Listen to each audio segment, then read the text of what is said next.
मुझे तो इससे ज़्यादा वर्ल्ड वार के ख़तरे से ज़्यादा बड़ा ख़तरा ये लग रहा है कि हमारा वज़ीर आज़म जो है वो रशिया में है and he is not suppose to mince his words. उन्होंने अगर कोई इनडिस्क्रीट बयान दे दिया तो क्या होगा हमारे लिए।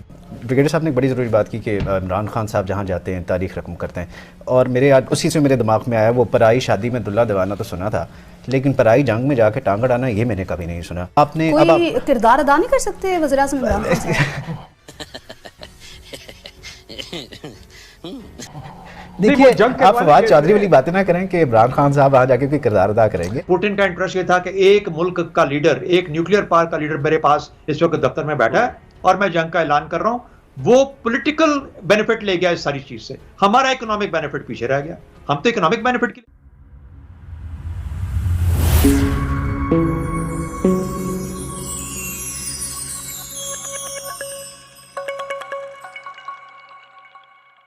एक तरफ जंग छिड़ी हुई है और ऐसे में वज़ीर आज़म इमरान खान साहब का दौरा रूस ये बड़ी अहमियत इख्तियार कर गया। इस पर हम डिस्कशन करने के लिए वजाद साहब सबसे पहले मैं आपकी तरफ रुख करूंगी।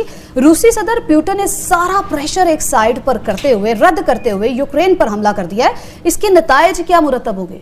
मुझे तो इससे ज़्यादा वर्ल्ड वार के ख़तरे से ज़्यादा बड़ा ख़तरा ये लग रहा है कि हमारा वज़ीर आज़म जो है वो रशिया में है and he is not suppose to mince his words. उन्होंने अगर कोई इनडिस्क्रीट बयान दे दिया तो क्या होगा हमारे लिए। ऑलरेडी इनका रशिया जाना ज़ात ख़ुद एक मैसेज था अंडर द सर्कमस्टेंसेस, और फिर एन जिस वक्त वो उतरे तो वहाँ जंग भी उतरी। अब तो वो गालबन वो सहाफ़ी इस्लामाबाद का वो भी साथ में नहीं है जो ऐसे मौके पे कहा करता था कि वज़ीर आज़म के वहाँ जो भी उस वक्त का वज़ीर आज़म होता था बाद अब्रो बारह छा गए और रहमत की बारिश शुरू हो गई।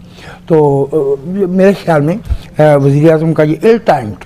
साहब, नेटो का यूक्रेन और रूस तनाज़े पर क्या मौक़िफ़ है?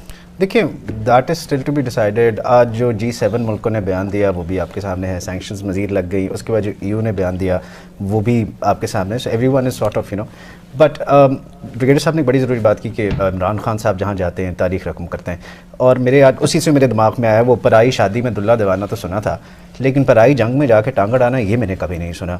This was not that war, this was not your place. ये गलत मुल्क में गलत वक्त पर गलत हालात में गलत दौरा किया गया है। बात यह कि आपने कोई किरदार अदा नहीं कर सकते वज़ीर आज़म इमरान खान साहब? देखिए, आप फवाद चौधरी वाली बातें ना करें कि इमरान खान साहब आ जाके कोई किरदार अदा करेंगे। इमरान साहब क्या मतलब, आप एक तरफ IMF से लोन ले रहे हैं, दूसरी तरफ आप पुतिन के साथ जाके खड़े हैं। उसके बाद आप बहाना कर सकते थे, दुनिया भर के diplomatic missions are getting out of that country. और ये नहीं कि अब वो जैसे ब्रिगेडियर साहब ने कहा कि दो सूबों के ऊपर कर रहे, नहीं, दे आर अटैकिंग। वो उनके मेन लैंड पे चले गए हैं, उनके कैपिटल के ऊपर चले गए हैं, एयरपोर्ट्स के ऊपर। बैरिस्टर साहब, आप सभी लोग ये कह रहे हैं कि टाइम गलत चूज किया गया वज़ीर आज़म इमरान खान की जानिब से, लेकिन अगर वो इस टाइम उनको इनकार कर देते तो क्या आपको लगता था कि जैसे पहले ये दौरा, देखिए सारे डिप्लोमेटिक मिशन बाहर आ रहे हैं ना, तो प्रॉपर जंग हो गई। इनकार करने का क्या मामला है? ये दौरा हुकूमत पाकिस्तान की फरमाइश और दरख्वास्त पे हो। बिल्कुल सर, बात यह है कि प्रिसाइसली आपको ये you could have been neutral at this point. वो कहते हैं ना कि frankly when we are taking money from everywhere in the world, beggars can't be choosers. हमें एक बड़ा भाई बनने की हर जगह पे क्या जरूरत है? आप यहाँ बैठते, आप न्यूट्रल होके बैठते, उसके बाद आप यहाँ देखते कि हालात क्या बन रहे हैं। आप जब रशिया में पुतिन के साथ खड़े, जब आपके सर के ऊपर से मिसाइल दागे जा रहे हैं और आपने रशिया की वजह से पूरे वेस्टर्न वर्ल्ड को उन्होंने कर दिया, where are you standing? Why do you get into situations in I don't know in your incompetence या भोलेपन में, जिसकी वजह से आप इस सिचुएशन पे अब आ गई। मतलब आप क्या, आपकी वेस्टर्न वर्ल्ड के सामने कोई साख्त रही, आप कहाँ खड़े हैं? अब आप क्या खड़े हो कि आपकी कल परसों यूक्रेन के आपके जो पाकिस्तान के अंदर एम्बेसडर है उसने इतनी तकरीर भी की, क्या आप वहाँ जाके कंडेम भी कर सकते हैं? दूसरी चीज़, पाकिस्तान को तो इस चीज़ के खिलाफ होना चाहिए कि कोई बड़ा मुल्क किसी छोटे मुल्क के ऊपर, किसी तनाज़े वाले इलाके के ऊपर अटैक ना करे। जब आप वहाँ जाते हैं तो आपकी जो पाकिस्तान इंडिया की कश्मीर के ऊपर इशू है उसके पीछे क्या रहता है? बिकॉज आपका तो सारा डिप्लोमेटिक एम्बलम ये है ना कि कश्मीर क्योंकि एक तनाज़े वाला एरिया है और इंडिया बड़ा मुल्क है तो वहाँ लोगों को दबारा है। आप किसको सपोर्ट कर रहे हैं? आप क्यों सपोर्ट कर रहे हो? पहली बात, आप वहाँ हैं क्यों? I am not wrong. बावजूद इसके के एक गैर रस्मी तौर पर कहा जाता है कि चाइना जो है, चाइना, ईरान, टर्की, रशिया, ये एक अल्टरनेटिव ब्लॉक बनने जा रहा है। चाइना और इंडिया खामोश है। ये खामोशी इसको मानी खीज समझे या फिर इसको रियलिज्म समझें। इसको जो है वो ये समझें कि दुनिया की कौमें जो है वो अपना वेट देख के पंच करती हैं।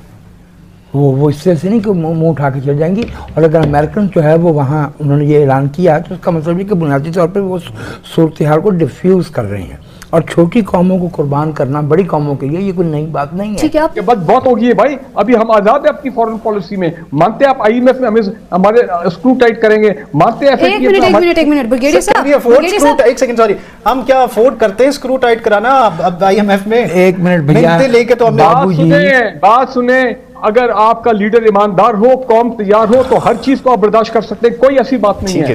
ब्रिगेडियर साहब, अगर हमने US को मैसेज दिया है तो 21 तारीख से FTF का इजलास शुरू हो गया है, तो ग्रे में रहेंगे हम, वहां ग्रे में रहेंगे, ब्लैक में जा सकते हैं, ग्रे में ही रहेंगे फिलहाल तो। लेकिन ये मैं आपसे अर्ज किए दूं कि ये मैसेज देने की कैपेसिटी उनकी होती है जिनकी जेब में आने हों, जिनके बैगर्स और नॉट चूजर्स।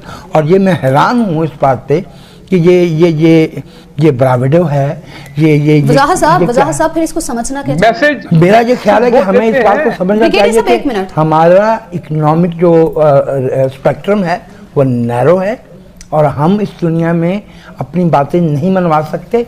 आप ही के चैनल के और बहुत बाकी जो चैनल्स के इस वक्त बड़े काबिल वहां पर हमारे जर्नलिस्ट गए हुए हैं, 5 बजे, आज शाम के 5 बजे जो उनके रिपोर्ट्स थी उनका टोन डिफरेंट था, वो स्पिन वाला टोन था, बायलैटरल है, हम ये करेंगे, हमारा उस जंग से कोई तल्लुक नहीं। और 6:30 बजे और 6 बजे के जो रिपोर्ट्स थी उसके अंदर टोटली डिफरेंट था कि हम किसी किस्म का कोई साइन नहीं करेंगे मुआहदा, क्योंकि सैंक्शनड कंट्री है, साइन कर नहीं सकते जी के साथ हम अफोर्ड नहीं कर सकते कि हमारे जो इतने सारे जो इंटरेस्ट हैं, इतने सारे और जो हमारे फाइनेंशियल मामला हैं उनके ऊपर FATF का इस वक्त इजलास हो रहा है, ये फैसला करने के लिए कि आपको ग्रे लिस्ट से निकाला जाए या ना निकाला जाए या ब्लैक लिस्ट कर दिया जाए। तो क्या आप अफोर्ड कर सकते हैं ये चीजें? अब मुझे बताइए कि वो जो हमारी फॉरेन पॉलिसी एस्टैब्लिशमेंट है, जो थिंक टैंक्स हैं, उन्होंने ये सब चीजें पहले नहीं सोची थी।